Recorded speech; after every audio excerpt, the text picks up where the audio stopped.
नमस्कार साथियों, कैसे हैं आप लोग। जब मैं दिल्ली आया था 1990 में, मैं हरियाणा के एक शहर से, भिवानी से दिल्ली आया था पढ़ने के लिए। मेरे ड्रीम कॉलेज में हंसराज भी एक था, पर मेरा संयुक्त से मेरा एडमिशन जाकिर हुसैन में हुआ।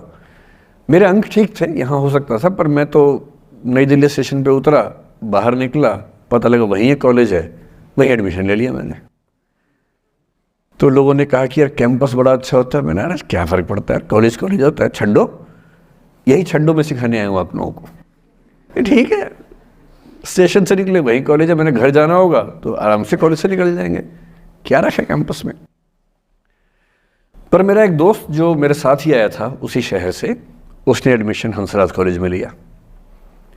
मैं और वो स्कूल के डिबेटर्स थे, डिबेटिंग में हम लोग स्कूल टाइम से काफ़ी एक्टिव थे। डीयू में आए तो यहाँ भी एक्टिव रहे। डीयू में मैंने करीब 5 साल डिबेटिंग की और मेरा ख्याल है कि लगभग 300-400 डिबेट्स मैंने जीती होंगी डीयू में, कुछ हारी भी होंगे, लेकिन मैंने खूब डिबेट, वो मेरा दरअसल दाना पानी था, रोजी रोटी मेरी वही थी कॉलेज के दिनों में। घर से पैसे मैं लेता नहीं था, मिलते भी नहीं थे, देना क्या था, मतलब ऐसी स्थिति भी नहीं थी उस समय मेरे घर में कि मिल सके। तो डिबेटिंग मेरा रोजगार था, एम्प्लॉयमेंट था, मेरा उससे काम चल जाता था आराम से। उसका भी चल जाता था, वो हंसराज से था, मैं जाकिर हुसैन से था।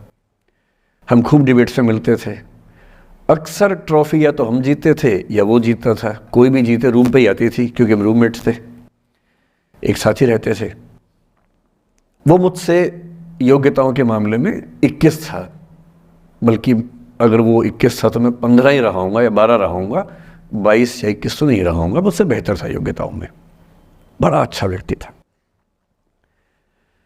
ग्रेजुएशन के बाद मैंने एमए हिंदी साहित्य में एडमिशन लिया, जबकि बीए ऑनर्स हिस्ट्री में किया था मैंने।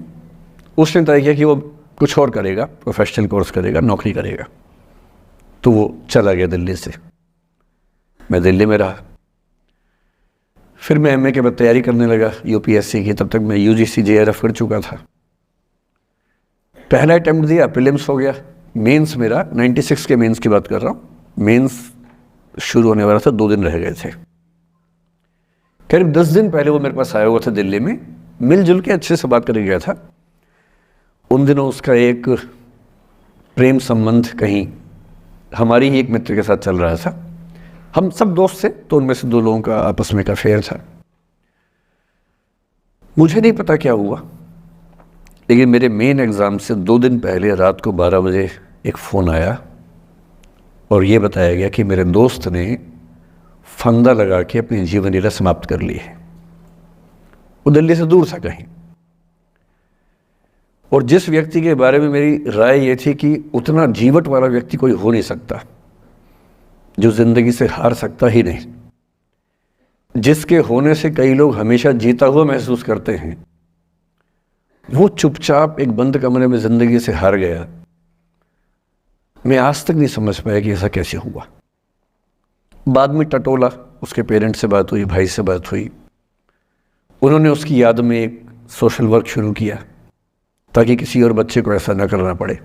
तो जो हल्का हल्का अनुमान हुआ वो है कि शायद कुछ ऐसा था रिलेशनशिप में जो नहीं संभल पाया था, और रिश्ता टूट ना जाए इसका दबाव बहुत ज़्यादा था, और वो दबाव झेल नहीं पाया। इस उम्र में ऐसा फेज़ आता है, कई बार आता है। ये एक कहानी है, हंसराज कॉलेज से ही जुड़ी है, इसलिए मैंने सोचा कि वहीं से बात शुरू करूँ। नाम जैसा कि मैंने कहा मैं नहीं बताऊंगा, तो नाम बताने का मतलब भी नहीं। और वो जिसकी मैं कहानी सुना रहा हूँ, आप लोगों के जन्म से पहले की बात है। आप तो सब 21वीं सदी वाले बच्चे होंगे ना, जेन ज़ी होंगे आप सब लोग, तो ये तो बहुत पुरानी बात है।